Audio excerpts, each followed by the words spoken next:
Welcome to another fun new episode of the Life Optimized podcast. I'm Dr. Neil Palvin, where we speak about optimizing your health, life, business, and athletic pursuits. And I'm excited for this really new, fun episode with Dr. Andrew Hill of the Peak Brain Institute, who I've had the pleasure of participating at his institute here in Manhattan. And I learned a lot. He was like the psychic mind reader, literally and figuratively. So we're going to learn a lot more today about QEEGs and neurofeedback, how you can do it in the office or do it remotely, and how you can use it from everything from health optimization and optimizing performance to, unfortunately, if you're dealing with illnesses like long COVID or other issues as well. So thank you, Dr. Hill, for coming on the podcast with us. Introduce yourself. Thanks, Dr. Palvin. Nice to be here. Thanks for having me. I guess I'm just your friendly neighborhood brain training personal trainer who happens to be a neuroscientist, essentially. And then I moved into the entrepreneurial space to share this neurofeedback stuff, this brain training stuff. I have sort of a platform, a soapbox about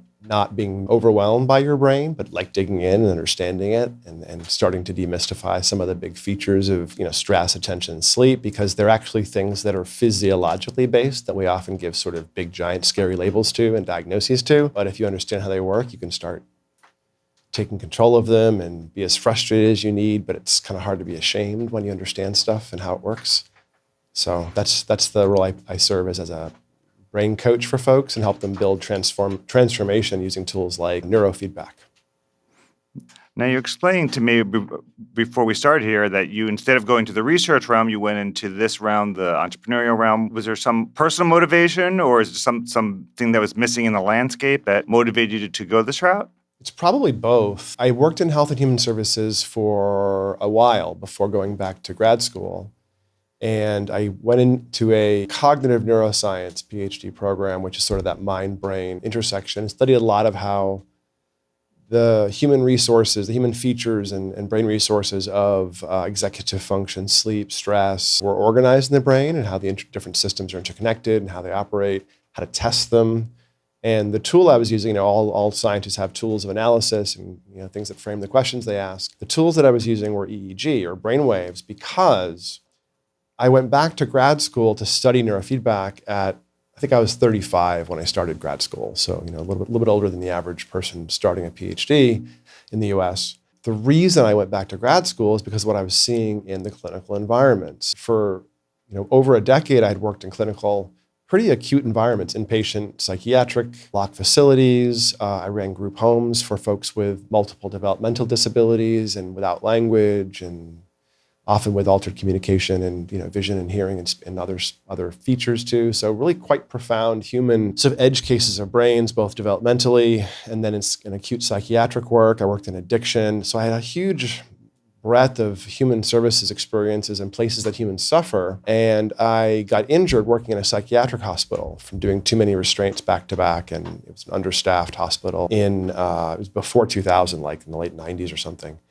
And healthcare was falling apart, and insurance companies were pulling out of big hospital systems. And I couldn't go do the work I've been doing with the people. So I went into high tech for a while. And then the tech bubble corrected around 2000. And I went back into human services looking for something because I missed working with people. And I found a center that could use all of my experience with developmental stuff, autism, ADHD, et cetera, that did neurofeedback in Providence, Rhode Island. And after working there for several weeks, I started to get pretty excited because I was seeing people make changes. And these were complaints that I had been working with for years. And when things are pretty extreme, someone's got very extreme autism or, PDD-NOS, where they're flapping and stimming and screaming and having seizures, and there's very little language production and very little language reception, pretty extreme stuff. I was seeing people like this change.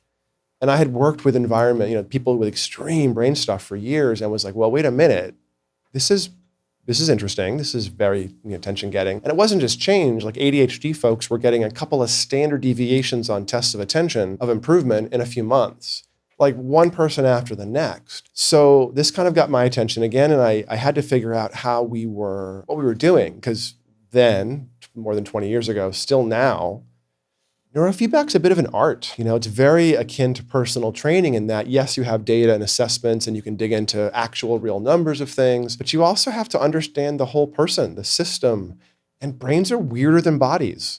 So you get a lot more variability and a lot more unusual stuff is normal and typical, even though it's unusual. So when you move into the landscape of brain, at least 20, 25 years ago, everyone doing it was kind of a guru in their space. So you were an autism specialist or an eating disorder specialist or a concussion specialist or migraine, et cetera. And this stuff, this neurofeedback stuff, had efficacy in all these landscapes of suffering in a way that I just did not think was possible after working for years in traditional environments. So I eventually went and got a Ph.D. to study this stuff, to study neurofeedback. And I worked in the Zeidel lab at UCLA, which is Dr. Zeidel. Ron Zeidel was a great laterality neuroscientist. When he was a grad student, I think he worked for Sperry and Bogan doing some of the split brain research initially at Caltech and stuff way back in the day on the split brain epilepsy research in the 70s and 80s and things. But I did laterality research at UCLA, looking at left and right hemisphere organization, and then brought in the neurofeedback stuff. And I think I may have done the first double-blind, placebo-controlled study on neurofeedback for my dissertation work, or part of it anyways. And I did that work in 2010.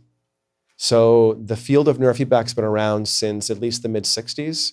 And I may have done the first double-blind, placebo-controlled study demonstrating the sort of blind impact or the actual brain's response to neurofeedback without the sort of human judgment piece of it being involved. And from that point, I think you'll appreciate this. I ended up working ended up being about 12 years at UCLA, teaching a lot of what I taught was gerontology and peak brain aging. And I bet you would agree that the field of gero, the field of aging medicine, is pretty tightly aligned with the field of peak performance biohacking.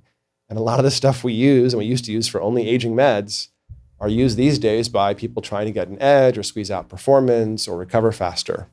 Things like the choline drugs, acetylcholine and things used to only be geriatric medicine. Now they're used by students and executives and things. So that was my landscape. It's a long-winded story, my journey from working in health and human services through a PhD, and then as I exited the PhD, I started a company that had a mixed addiction and non-addiction focus, two separate sort of brandings. And then after a few years, the non-addiction side just outgrew the addiction-focused side pretty aggressively. So we split off into Peak Brain in 2015 at this point. So we've been around for a while. We have offices in New York and St. Louis and LA and Orange County, as well as some services popping up now in London and Stockholm. So people can work with our coaches and get their brains mapped and dig in and learn how they work and push them around. So neurofeedback is going international at this point, which is great because it's like you mentioned, it has really good utility both in health and wellness and also unfortunate patients with chronic illness. So let's answer some of the questions that I always get when I mention this stuff to patients where they look at me like I have three heads unless they see the funny picture with me wearing the red cap, which we'll talk about in a couple minutes here. So to get all the information that you need to get somebody started on neurofeedback, you need to start measuring it, getting some information and data somehow, and that's usually done through a QEEG. So explain to people what a QEEG is. Is it similar to what people hear about in the hospital if you're getting getting an EEG done for seizures? Where are the difference? Where are the similarities? And we'll go from there. The field of EEG as a version of neuroimaging sort of a way of measuring the brain has been around for a long time. One of the first things we did for neuroimaging was look at the brain's electricity.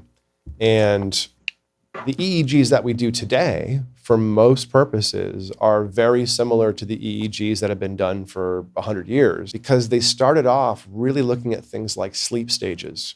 And so the particular grid of electrodes you put in the head and where they are and what else you measure became a standard. And the brain makes electricity. Electricity moves around and mixes and recombines. It's hard to measure signals at a location. So in doing EEG, you have to always kind of match your measurement scheme on the head to the measurement scheme of whatever it is you're comparing it against, some other research, or in this case, the Q in quantitative EEG means you're doing a full head cap of electrodes. In this case, we use 19 standard electrodes plus ear clips, and that's the same 19 plus ears you might wear for a sleep study or for epilepsy, long-term monitoring. But in those cases, you're wearing these things for hours and hours and hours, overnight or for a few days. In the case of a brain map or a QEEG, you may agree it's pretty straightforward. You sit down, put a cap on, squirt it full of gel, kind of messy, but doesn't hurt. Then we have you sit still for about 10 minutes with your eyes closed and 10 minutes with your eyes open. And that is the assessment of your brain sort of resting fingerprint or resting resources. And we also do an executive function test, an attention test alongside it. That's a good practice from a neuropsych perspective. I'm a cognitive neuroscience person, so I always must put physiology and performance in contrast to outline things. That's how, that's my tool set. But the brain mapping, or the QEEG, takes that resting EEG, the eyes closed chunk and the eyes open chunk, and after clipping out coughs and wheezing and movement and stuff like that, you have several minutes of clean data. You average those amounts, speeds, and connectivity patterns of different brain waves throughout the brain. You can take an average across time. And then I would compare your averages on both the brain mapping information, the EEG recordings, and the performance test to an age-matched sample and see how weird you are, essentially. But good job, be weird. As far as the brain maps are concerned, we don't expect you to be average, and we don't use a brain map to train your brain towards average. We use a yardstick to hold up against you to see what sticks out and see what's interesting and unusual, because people are unusual. And the degree to which things are unusual does not track how much suffering there is or if something's even in the way at all. But a lot of the stuff we call illness or psychiatric stuff or cognitive or emotional suffering, an awful lot of it isn't really a disease process. It's really a dysregulation of an existing resource that has different modes or ranges it can move through, and it kind of gets stuck, it gets dysregulated in one mode, kind of like a muscle can spasm or cramp up when it's very strong. Anxiety is the best example of this. You've got circuits all over the place that do specific things for information processing, evaluation, switching your focus around at the intersection of like stress and attention. Two big clusters called the cingulates in the front and back switch your internal environment, what you're thinking about in the front, and the external focus and the orientation and the evaluation to the outside world in the back. So the front of the head's helping you remember that you walked into the store to get bread without rehearsing it. And the back midline of the head is helping you do things like watch the road, heads up, heads up. Oh, okay, whew, didn't crash, great. And that orientation thing is necessary and useful, and you're always using it. But when your brain has a tendency to get stuck this way because it's powerful, or when you learn the world is not safe or predictable really acutely and strongly and quickly, the brain will cramp up these resources, these cingulates, and when the one in the front cramps up, you get features of perseveration or obsession. And when the one in the back cramps up, you get features of rumination or worry or threat sensitivity. So you're stuck in your head, stuck in your gut. But I don't know, looking at one person's brain, I can tell that like you're making a lot of beta waves and the cingulates and say, wow, your cingulates are pretty active. But I don't know if the one in the front is representing an OCD complaint for someone, or they're just a high-powered CEO who tends to get a bit rigid. I can tell it's unusual, I can tell it's strong, but it lets me sort of say, hey, here's a resource, and it's operating in a way that is unusual. Here's a plausible interpretation. What do you think? Is it interesting? And the one in the back, same thing. It might be a lifeguard who's helping evaluate the environment, or it might be somebody who's experienced acute danger and threat, and the brain's sort of experiencing a trauma response. We help people walk through their data and then understand what's happening and sort of recontextualize in some way stuff from a disease label into the actual resources that are involved. And then from there, again, the agency unfolds and they can start making changes. So as I mentioned, I had one. And first of all, I want to say for anybody, it's an experience. It's a different experience than I've ever had before, but it's very enlightening. And it's also something that things I was doing, they were asking me to do, it seems very simple. I'm like, how are they going to get any information from this that is scientific? And then when I got my results back, I'm like, okay, now I see how you guys are doing. So it's something you may not expect to get these complicated answers where it explains how your brain's working, but you actually do, which is really cool and amazing. And again, allows us to go into the treatment side of it. So when you're looking at the results from somebody, I guess it sounds like you're looking at a combination between how each area of the brain is functioning, and then also, are you looking at the interconnection between different parts of the brain as well? Yeah, exactly. Connectivity patterns, the amounts of brain waves, and the speeds of brain waves essentially across the average person. 1 second, doctor, your camera is black. Yes, we're working on the just making sure you knew. They are. You weren't already do you want me to keep going, or what do you want to do? I'm totally. There we go. I am back. You're back. We found me. It's totally fine. Just in case you didn't know, I thought I would. Yeah, I know. The second I was going to say something, they found it. Yeah, so we talked about the connection, interconnection. So let's, for people listening, and they're going to have these questions. So let's say I want to be the most elite top executive of a Fortune 500 company. Yeah. Are there characteristics, that you're looking for? You mentioned one already. Can I be trained to opt to be a better executive? Is it something that you can make, or is it just kind of inherent genetic and you are what you are, or somewhere in between? That's an interesting question. Yeah, I don't think we come out as little like high-powered CEOs who, In a little business suit? right, who want to like be the man and stamp on the person, the little people. No. Yes, you can train resources, almost anything you can identify, you can measure, you can change. Understanding the brain's pretty hard, but changing the brain's not. So the mechanism, the technology of biofeedback is essentially measuring something that's varying in real time. And when it varies a little bit on its own in the right direction, you applaud it in a way the body or brain notices, and then you create learning and you steer that process. So yeah, anything you can measure, you can change. Now, there's not like the best CEO, the best athlete kind of brain necessarily, but what I would say is that almost everyone has the capacity for profoundly amazing performance if there's certain bottlenecks that are lifted.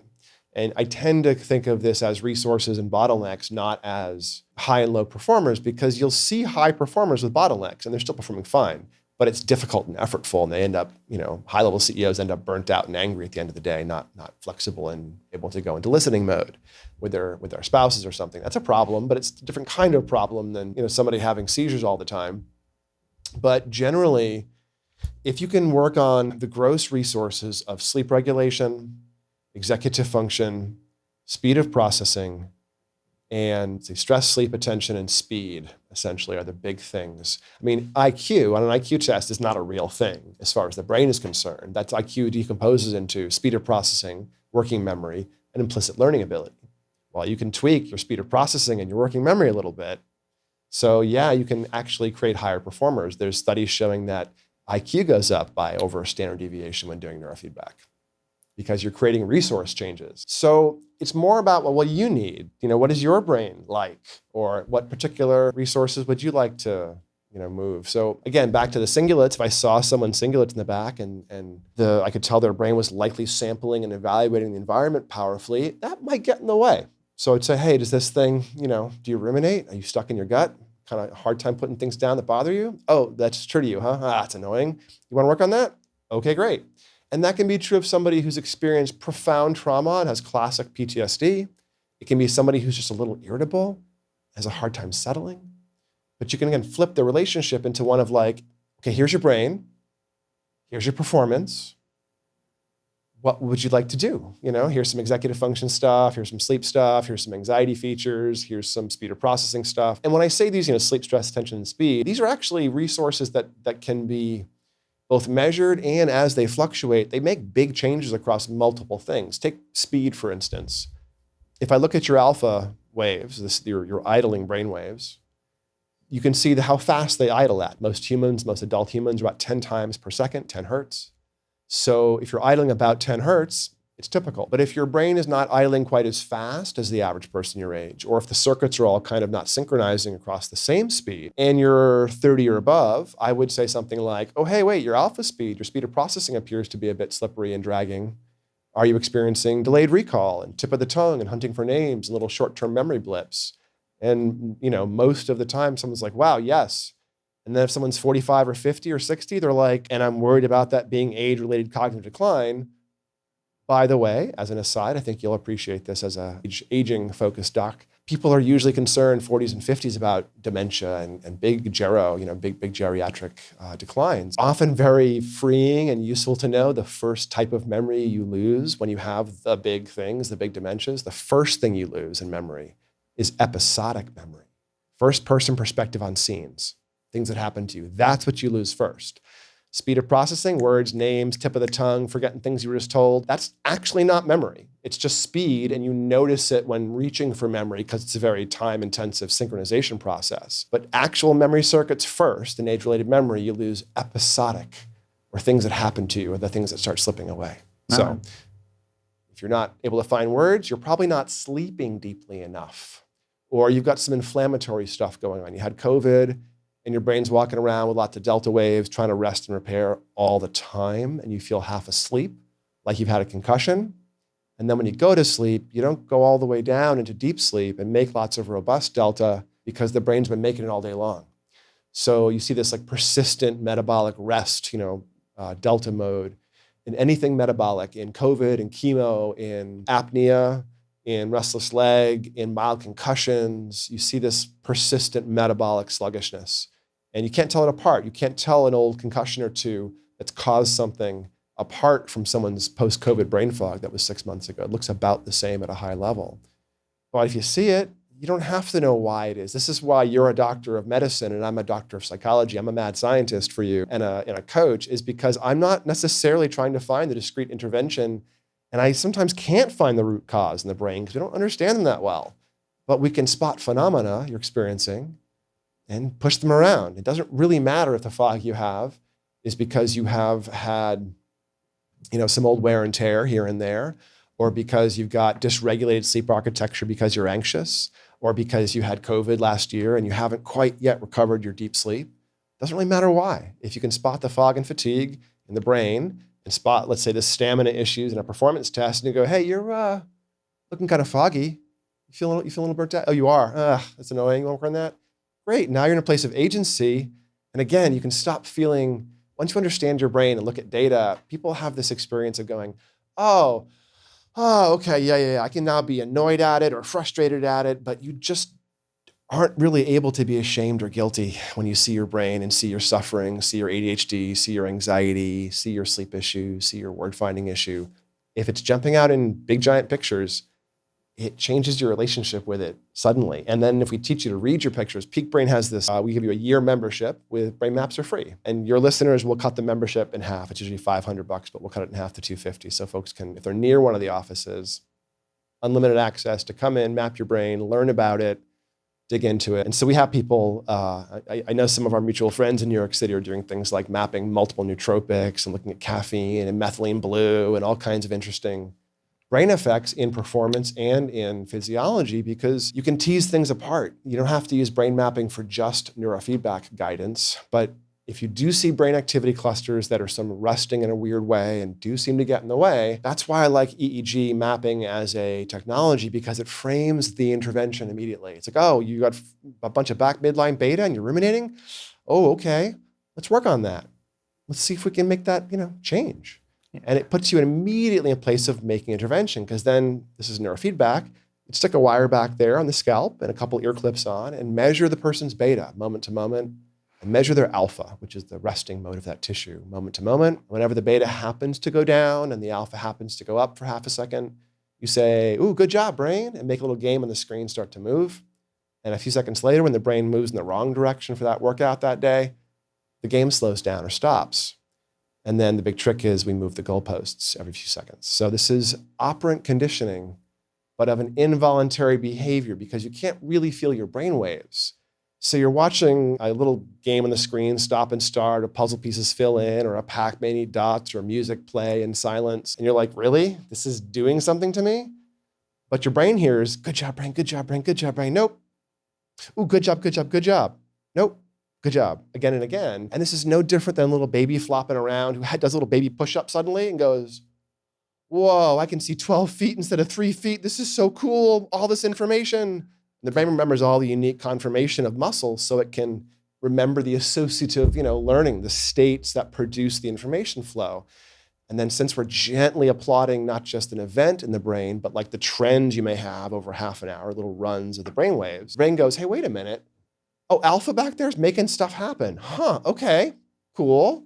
And usually 2 or 3 sessions in, the brain goes, all right, I like the information. I want that over no information, sure. And it reaches for, in this case, more alpha. And the person goes, whoa, I feel a little different. Maybe am I imagining this? No, I don't think so. It's a little weird. And then it lingers for a few hours and wears off. And you say, coaches, I might have noticed. I don't think I noticed anything. We're like, all right, try it again. And you try it again and you're like, oh, wait a minute. And then your sleep, your stress, your mood will flex after every session. Like you go to the gym and you kind of feel it the next day. Well, you work your brain out and you get a little flex in sleep onset or depth, in energy and clarity and stress.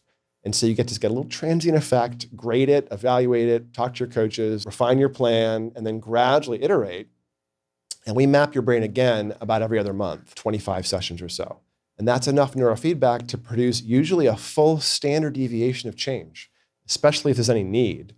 in executive function on classic CPT tests, or on the same brain activity for ADHD or anxiety features. You can move them to that degree pretty reliably across people. So when you move that much on a bell curve, it feels like an awful lot. And if you do a few months of neurofeedback, especially on the things of sleep, stress, and attention, the stuff you're using all the time, the brain is now practicing that stuff in a new mode all the time.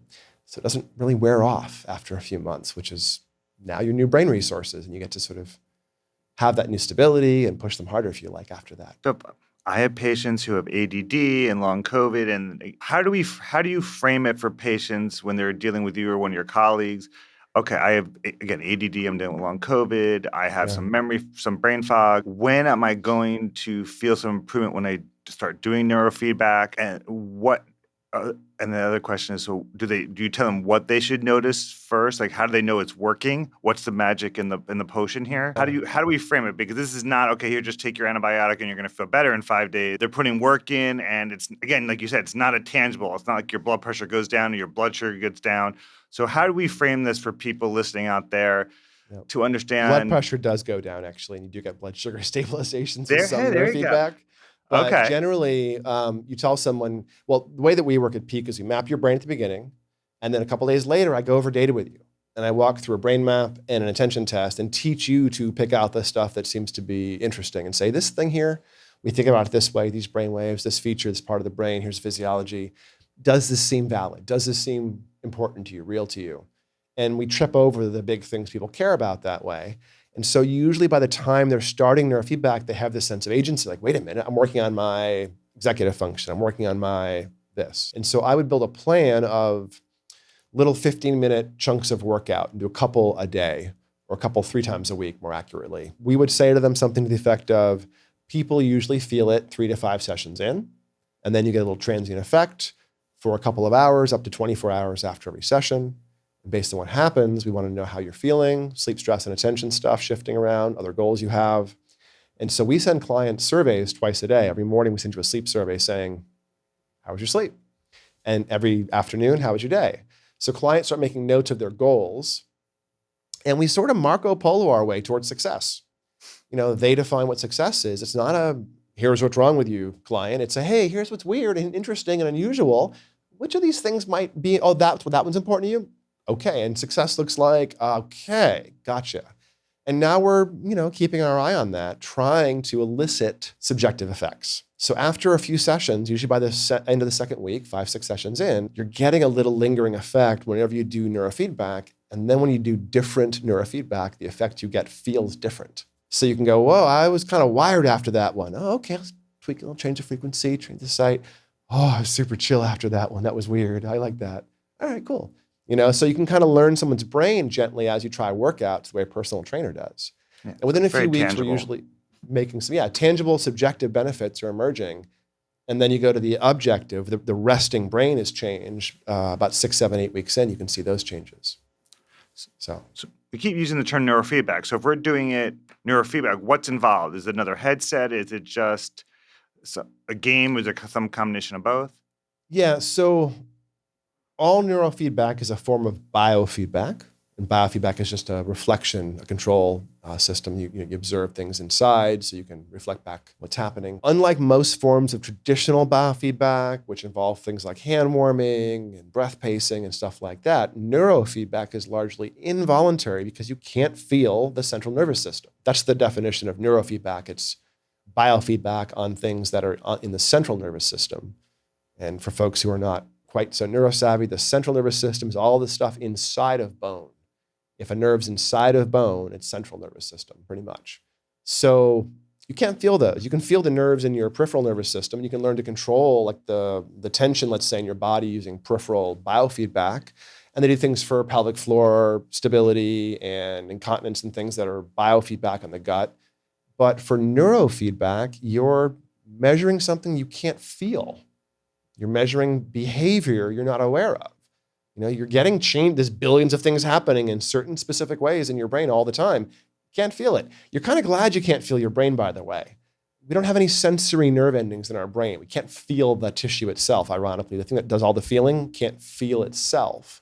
But you're kind of happy about that because it moves, not quite as much as the heart does, but it moves. And it's full of like amazing amounts of electricity and acidic compounds and all kinds of stuff. So if we could feel it, it would probably hurt all the time because it's just so much going on. So in the case of neurofeedback, you have those billions of things, and you simply measure a parameter that's fluctuating moment to moment, like the speed of your alpha. And if I play a sound or make a car go faster or make a Pac-Man eat a dot or anything in the outside world, when your alpha speeds up a little bit, your brain goes, hey, wait, that information seems to be contingent on me. That's kind of interesting. The mind doesn't usually. The mind can't feel its own brainwaves. So you're like, why does that sound keep happening? Okay. But the brain's like, hey, wait, more alpha's making stuff. I like stuff. Hey, where's my stuff? Oh, there's my stuff. I like stuff. Oh, I can have more stuff when I make alpha? I'm going to make some alpha.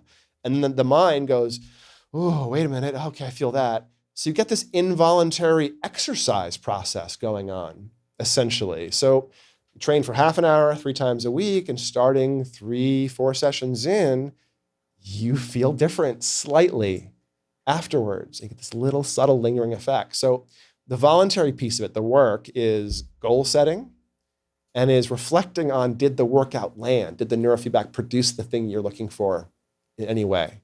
And if it did, you can sort of chase those effects and burgeon them and tune them to get better effects. And that's the art of neurofeedback to some extent, is that understanding the brain well enough, understanding the person well enough, and communicating around their goals and around what they're observing to help design the next few days of workouts that they're going to want to push themselves around with. It's amazing. The brain is very simple and very complicated all at the same time. And you got to know how to play with it and manipulate it to get it to go where you want to get to. So you keep it with goals. Could somebody come to you and say pretty much most goals are regarding their cognitive performance, and that's something that you guys come up with a plan with, at least to possibly help them get there? So Yeah, there's cognitive goals. There are emotional goals, a lot of anxiety stuff, a lot of trauma stuff. Really reliable work in neurofeedback for creativity.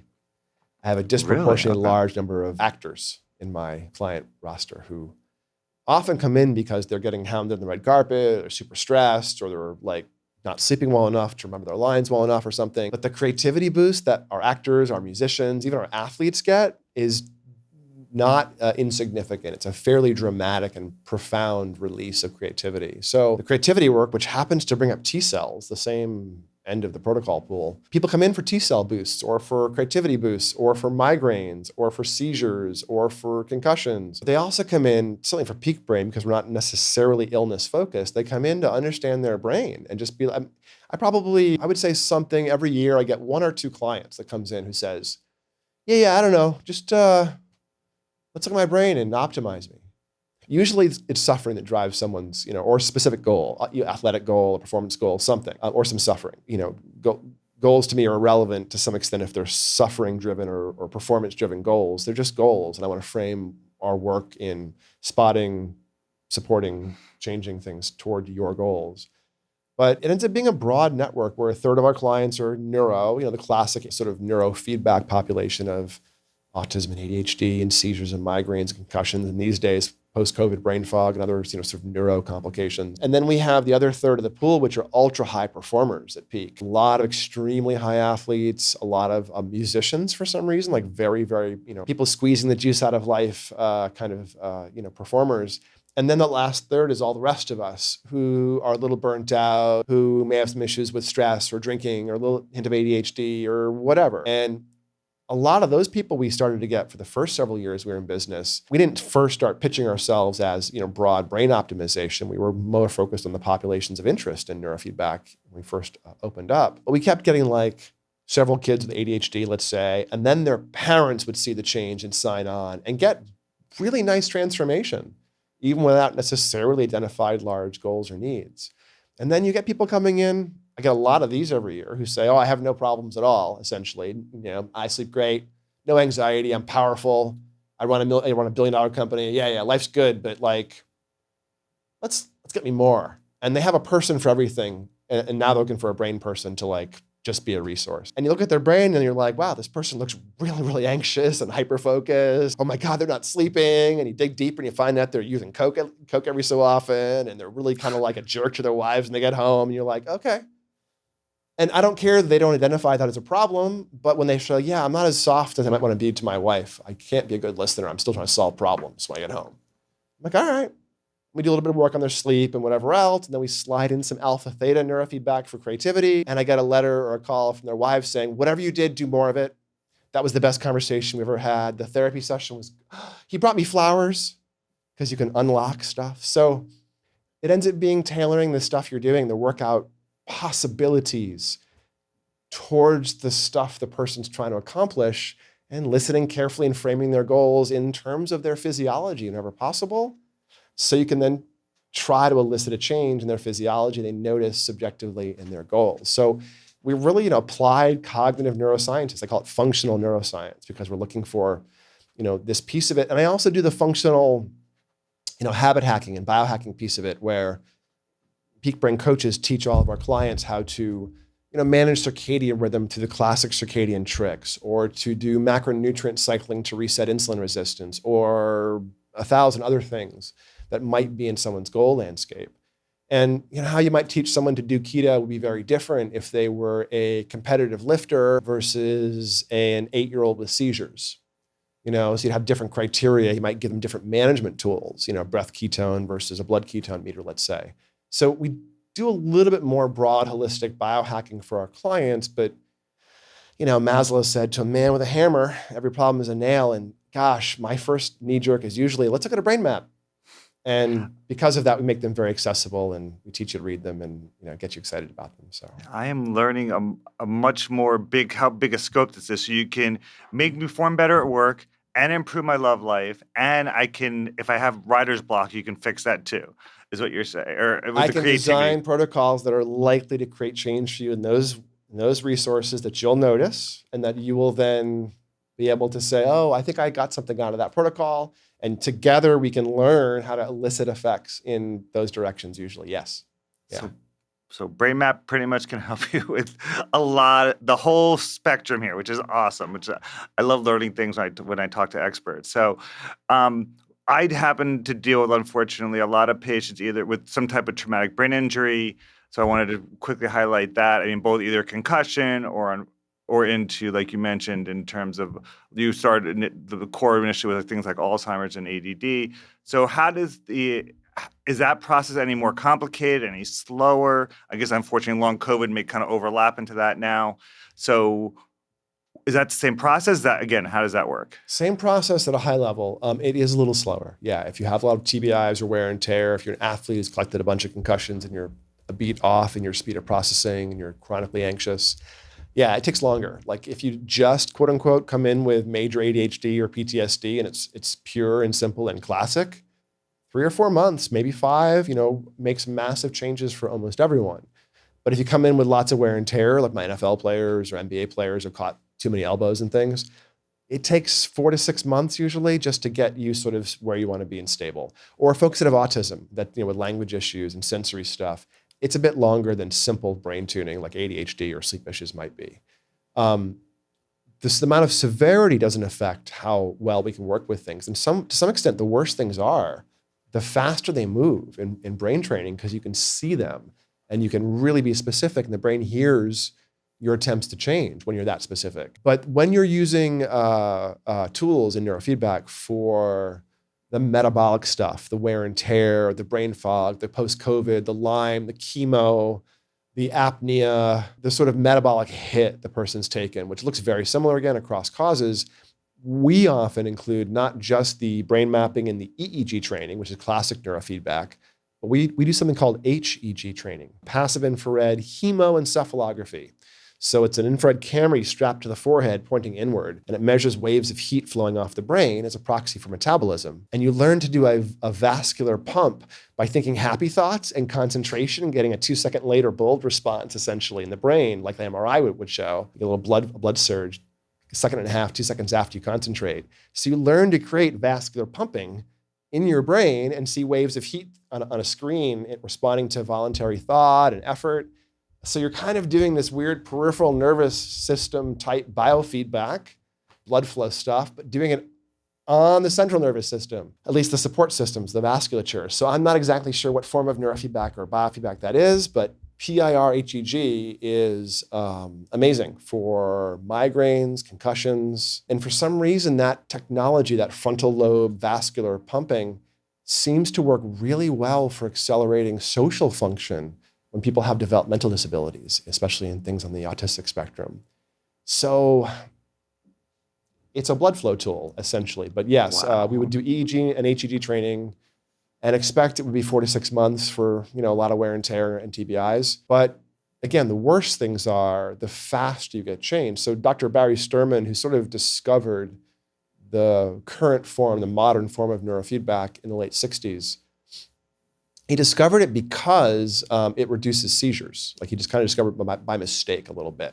Well, sort of. He was doing EEG operant conditioning on his population, his animal population of interest, where he put a chicken broth, a eyedropper inside of the cheek of cats and would squirt chicken broth into their mouth whenever they made a brainwave the cats make a lot of as a reward.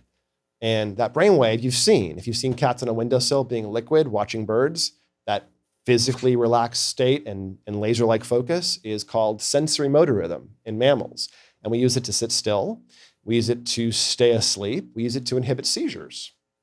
So high SMR tone is literally the opposite of ADHD, first of all, but it has a very impact on stabilization of seizures. So Sturman did this experiment with 8 cats, raising their SMR, and proved he could condition it up and put them back in the subject pool. And 6 months later, pulled them out, pulled 32 cats out, and we're exposing them to rocket fuel at the behest of NASA to see how dangerous rocket fuel was. It's the 60s, animal research. And air quote or air quotes. Animal research was everything there. Yeah. Well, I mean, animal research. We always try. Even today, even back then, we always try to do the least destructive thing possible. And nowadays, we can do more least destructive research that doesn't harm creatures. In the 60s, computers, there was less in silico, less known about basic science, a lot more even ethical animal research was happening that took animal lives. This was one of those studies, and Sturman was, for the purpose of NASA keeping astronauts safe, was figuring out if methylhydrazine was quite toxic because people were reporting symptoms, nausea, hallucinating, vomiting when they were near it. So Sturman was testing cats, a safety study for NASA, and he found that of these 32 cats, 24 of them had a perfect dose-dependent curve when exposed to methylhydrazine vapor, where it was ataxia or stumbling, drooling, crying, seizure, coma, death, a perfect dose-dependent curve. But 8 of the cats, most of the cats are having seizures 40 minutes in. 8 of the cats, 2.5 hours in, were just starting to show some instability events in the brain when the other cats were at the end of their dose curve response, so to speak. And Sturman couldn't really figure out why a quarter of the cats appeared to be super cats that were methylhydrazine resistant until he remembered that these cats may have been part of other studies. And he looked, and these cats had their SMR brainwaves trained up. Well, his lab assistant was a medication uncontrolled epileptic on Mebarol, Tegretol, Dilantin, huge amounts of it, having tens of seizures every week. Complex partial, mixed, tonic-clonic, just miserable. They built her an audio feedback machine to measure her SMR and play tones when she made more. And over the next year, she went off all of her meds and remained seizure-free for a year. Wow. That was the start of the field of neurofeedback in 1967. And from there, it moved into sleep, it moved into ADHD, it moved into seizure because of SMR, because it's central to executive function regulation. We also call SMR sleep spindles, or sigma, at night, the thing that fires to keep you asleep when a car goes by. You kind of notice it, but don't wake up. That's suppression of the rousing instinct when that's appropriate. So SMR helps with inhibitory tone, helps prevent things from reacting when you don't want them to in the brain, be that motoric impulsivity or a seizure or waking up throughout the night. So again, a calm cat in a windowsill, literally the opposite of ADHD, physiologically. I'm going to have an image of that the rest of the day. The little cat just hanging out like a little cartoon. So you mentioned something I want to get back to really quickly. You mentioned about addressing social behavior. Does that mean if you can help, if I guess possibly help somebody if they're introverted or shy? Is that something where it may be a brain functioning issue that you may be able to help them? Or is it, I mean, again, it also could be related to potentially some other issues. That's something that could be addressed if Can people, or be. if somebody doesn't Yeah. react well in social situations, The or latter is more addressable than shyness. Shyness may be normal and natural and good for you and works for you okay, great. But social anxiety, social integration, social cueing, discomfort around people's voices and eye contact. I see that in people on the autistic spectrum, a big cluster of tissue behind the right ear called the temporoparietal junction. I also call it the princess and the pea because it gets irritated at everything. And you'll see it really hot in autism, and they aren't it's just like a fire hose and you can't filter it. You'll also see it really hot in people that have deep emotional, the wounded poet who's like feeling all the feels and has all the thoughts and has all the resources with which to catastrophize and emote. You see that tissue is wide open in people. And so, you can tell it's kind of hot. You can tell there's some sort of like these same people, they're going to throttle their roommates when they're chewing too loud. And, they notice every person suffering on the street corner. And yeah, if that gets in the way and you want noise canceling headphones for social information or sensory irritability, you put a wire there, you measure usually the hot beta, and you let some alpha come up to replace it. And it's like getting a voluntary gain knob to turn things down. And when I say voluntary, I mean voluntary. We don't take things away with neurofeedback usually. We give you range. So the CEO that has that front midline hotspot might have some OCD. And after you train down the excess beta on the front midline, they can still turn it up when they need to hyperfocus and then put it down at 5:30 p.m. and not hyperfocus as another viable mode to be in. So that's the gift of neurofeedback, honestly, is flipping you out of this perspective of suffering and overwhelm and stuff not working for you and into like okay, get some brain resources. yeah, What do so you want to do? they're not at a 10 all the time. They can go between a 1 and a 10 when they need it. And if you're always on, it's more like you're always on an 8.5 and it doesn't ever feel good. But if you learn to turn it off to a 1 or a 2, you can go flexibly between 1 and 11, no problem, and it feels good. But if you're always at an 8, it feels horrible, and you can never quite actually push as hard or as soft as you might need to. And that's true of perseveration, rumination, social and sensory cueing. You can see executive function things pretty clearly. So ADHD, for instance, is not just a low amount of SMR, it's usually a high amount of theta, which is lubrication. And you can tell based on which side of the brain it is. If it's left side, then you have issues with things like the spotlight being bright enough and clear enough and stable enough. We call that attention or focus. And then the right side of the brain usually is the supervisor to know if you're paying attention or if you're going to go squirrel. And it helps shut off the theta and bring up the beta, the SMR beta, as a way of directing the machine so you don't end up with inattentiveness in the left or impulsivity or disinhibition from the right, failure of that sort of motor tissue to create SMR tone, which lets you sit still, be still internally, that kind of stuff. So I'm going to have you help me answer a question I get all the time from my patients. So why QEEG? Because they hear about all these things on social media, Reddit, whatever it happens to be now. There's so much, again, too much information. We have to filter it down here. But QEEG, there's functional MRI, there's SPECT. Does QEEG play well? Or are there differentiations that you can make simply to say, look, this is why QEEG is better than SPECT or functional MRI? Yeah, where's I'm everything biased, play in the right? playground here? Sure. I'm very biased, but We all we should are. know that. However, EEG is so much cheaper than an MRI machine.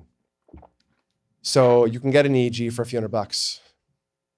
It takes $1,000 an hour to run an MRI machine because of the helium and whatever else. So SPECT, very expensive. MRI, fMRI, very expensive. Also, one of the big issues with using imaging like SPECT or fMRI to understand you is there's no reference point. So when Dr. Amen looks at a SPECT scan, he can make a judgment call and say, oh, this part of the brain, this little divot of activity, that's this part, and you're experiencing this. But the only people that can do that are people who work for the Amen Center, who use SPECT, who've been trained in that way. No one else can do it. Brain mapping, QEEG, takes the resting brain activity and then age matches the comparisons. So you get a graded heat map of what's unusual out of the database instantly. So that's one way in which the 10,000 people in the US who do neurofeedback, they all can kind of read the same brain map the same way and come up with a similar perspective on the tools. So that's useful. More importantly, you then have an EEG solution sort of suggested. If you go into a SPECT, most folks that do SPECT are functional medicine doctors. So your SPECT is, the place that SPECT I find is unbelievably useful is the really, really squirrely, mysterious diagnosis you need. If you don't know what's happening, if no one can figure it out, the SPECT is unbelievable at that. But the interventions are medical interventions or functional medical interventions, lifestyle, drugs, supplements, great. But it's the diagnosis you're getting the value from when it comes to something like a SPECT scan or even an fMRI, and you need the person who knows how to read those, the neurologist who knows how to read blood flow in the anterior cingulate or something and knows what it means, because there's no database of blood flow across 10,000 people that you can look at a bell curve and go, wow, that's an unusual amount of blood flow for you. It doesn't exist. So you have to only have the rarefied neurologist making those calls about what is true for you. Where QEEG, there's 5 or 6 or 8 commercial products, thousands of cases, all the shape of data in them approaches that of the real population in the world. So you at least have a yardstick and you have some sense of what it means. And then again, okay, it's an EEG phenomena you're seeing. You can now push on that particular EEG phenomena and see if you notice anything. You're given agency instantly to start taking control of it. And since it's a pretty non-invasive, transient, gentle way to push yourself around, it's very low risk. A couple sessions in, you can try it. Oh, wait a minute, I'm feeling something. Great. If you don't like what you're feeling, don't repeat that neurofeedback protocol, and it wears off the next day or so. You have to repeat something 5, 10, 15, 20 times to really get movement in the brain. So you have this freedom to see the stuff in a brain map or QEEG and go, I would like to manipulate that. And then use neurofeedback, EEG training, to go right after the stuff you're seeing and use the same tool sets to watch things change over many, many months.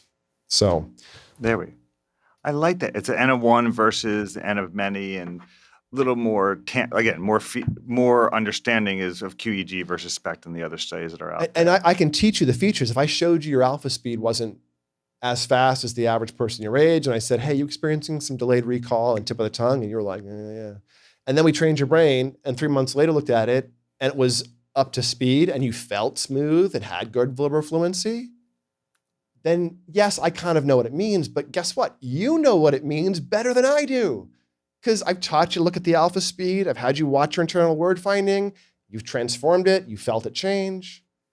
To me, that is as valuable as the change, is this perspective you get starting to take control of some of these resources and iterating through progressive agency instead of being overwhelmed by what is happening. So that's my soapbox. Yeah. Very well said on your soapbox. Thank you. Now you can jump off. And as we move into the future here, I know you're bringing neurofeedback not only to across the world now going to London and Stockholm, but you're now letting people, like you said, people do it at home. That's the start of the future of neurofeedback in your institute. What do you foresee now in the next 2, 3, 5 years coming down the pike? I mean, you've already told me it can fix my love life and also make me be like the next Steve Jobs here. But what does the future hold for? I'm sorry, I can't. I haven't figured out how to turn on hair growth. I know, both of us. Yeah, for me, that would be like the home run there. There you go. I know, right? I have a long line of executives out the door that come back for secondary training if I could get them full heads of hair. That you fix testosterone and you need 30,000 centers. But I have some good tricks for middle-aged dude libido. They're not neurofeedback tricks, but I got some good tricks that are non-invasive. So there you go. I often share them. All functional and full of tricks. Where are we heading with the neurofeedback, and where do you see your institute going? So Peak Brain is about 80% virtual now. Most of our clients don't see offices. The ones that do just come in for brain maps usually. We have physical staff in London, Stockholm, Wellington. We're probably partnering with somebody in Australia and Sydney shortly, and then we have the 4 offices in the US. So if you're in one of the countries where we have a physical location, we can rent you equipment, send stuff out very quickly. And if you're not in one of those countries, we actually work with clients in 30 or 40 countries already, because clients will just buy a set of hardware and software for themselves or their family. And we have 7-day-a-week live support coaching the way we're set up. We do the first 2 weeks of neurofeedback live with you. We teach you the basics of traditional neurofeedback. So where we've really taken an advance is we've taken the process of doing traditional, tailored, careful, individual wire placement neurofeedback and made that scalable to a virtual environment. But there's still a bottleneck in the process of neurofeedback, which is knowing how the thing you've tried feels, and the round trip of here's the brain map, here's the thing you've tried, here's how it felt, here's what you're planning on trying, how do you adjust it? That's the personal training circuit. We have to cobble together a back-end platform to kind of create this perspective on clients, their stage, their transformation, where they are, what their goals are, the unknowns in their changes thus far, et cetera. And what I would expect, where we're going, not just in neurofeedback, but I would guess in health and wellness, I would guess in finance, I would guess in all kinds of domains in life. I think in the next 3 to 5 years, we're going to see intelligent agents, AI, transforming everything. And I expect AI is everywhere. It's everywhere. And a lot of what I do, the reason that my colleagues that exist in the field no one's doing this high scale neurofeedback. It's really hard to do. And since the field existed, people have tried and failed again and again and again. And I might have the largest, footprint of clients for neurofeedback. And I have around 200 active clients at a time or something, which is an awful lot for a single neurofeedback provider, essentially. But I'm doing that because I've got all kinds of domain expertise shoved into my head. Cognitive Neuroscience Ph.D. and 20 years of working with brains at the extreme and teaching people about brains for 20 years. It's an awful lot, and it's a hard thing to replicate for neurofeedback. But if I can use, the past 10 years of Peak Brain's skill decision-making around clients with the complaints, with the outcomes, to start training intelligent avatars to say, hey, client with this brain map, this complaint, these goals, what have we done in the Peak Brain way historically? Over time, I can start separating the sort of giftedness of clinicians in the field from the need to do that level. Because, Peak Brain has pretty competitive pricing in neurofeedback, especially in New York City where you are. Our prices are disruptively competitive. All my colleagues love how vocal I am. Yeah, they love how vocal we are, but they kind of hate our prices, essentially. For folks that are wondering, with that little tease, it's about $5K for a 3-month program, which you can get 50 sessions in. So we're under that $100, threshold basically for pricing. And in New York City, its therapists are charging $300-400 a session. Same in LA. So it's getting a little bit ridiculous because it's a brain drain. When I was in the field initially, being trained by like a second generation person since it started, I think there may have been more people in the field 10 years ago than now.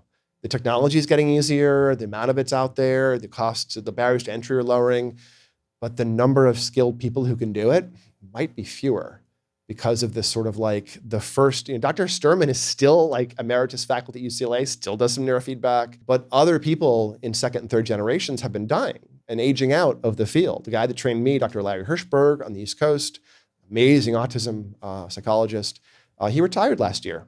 And that's happening again and again. So the skill of like the high-level personal trainer who's also kind of neurosavvy, who's also kind of like able to coach you, that's been a hard thing to replicate. And Peak Brain has done it by replicating the coaching piece with our sort of direct coaches we have work with you, and the sort of personal trainer, head coach working with you that way, that kind of high-end gym model. But where I want to bring it is where the phone app in your pocket tells me what your Oura Ring says, and your coach goes on, notices that new protocol you tried wasn't great for your sleep maintenance, makes a small tweak, and you get a pop-up saying, hey, thanks for the report. Tomorrow's protocol is different. Here's why. Essentially, I want to do that thing round trip without the, in some ways, really time-intensive and labor-intensive, and a lot of it's just pushing numbers around so people can have everything right there where they can make domain expertise, be that the wellness coach or the individual or the therapist.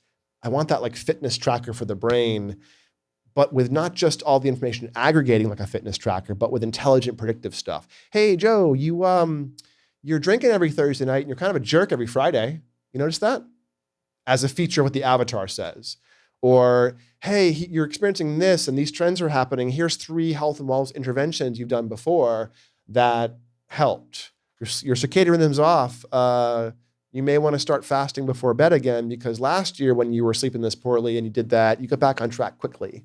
That kind of stuff is, I think, where we're going because, I mean, when you and I were growing up, I'm not sure how old you are, but there weren't a lot of gyms on every corner in the 70s. That really happened in the 80s. And our parents didn't have gyms on every corner.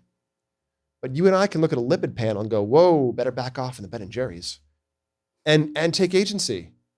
And I think the brain piece of it is the next piece of it, but it's not as knowable.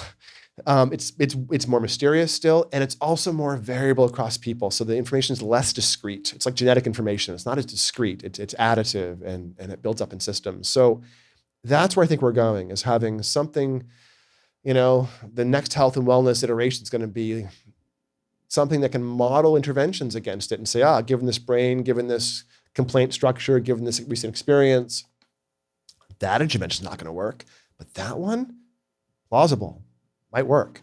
So at that point, the cost structure of neurofeedback, the cost structure of brain interventions, of self-assessments, of health and wellness starts to do this from the point of view of the consumer, and the access and agency play goes way, way up, even more than I think it started to with technology becoming accessible. That would be perfect. That'd be one of these apps that's usable and gives you instantaneous information would be incredibly helpful. So where can people find out about the Peak Brain Institute and learn more how you guys can help them? So we're at peakbraininstitute.com as far as the website. Most of our socials are at Peak Brain LA because that was our first office. So you can find Peak Brain LA on Twitter and Instagram, et cetera. But I would say look us up and come on in, and we will give you guys who mention this show a discount. So the $500 a year membership drops to $250. That gets you unlimited brain maps in all the offices, or you can use the same discount towards a remote program if you aren't near an office. And we have longer, multi-month programs for folks that aren't near the offices too. So greatly appreciate that. We'll put that in the notes and also on when we post this on all the social media sites. And again, thanks, Dr. Hill, for hopping on. He's always a bastion of knowledge, and as a way of, I think you've done this before. You have all these analogies and ways of explaining what you do now.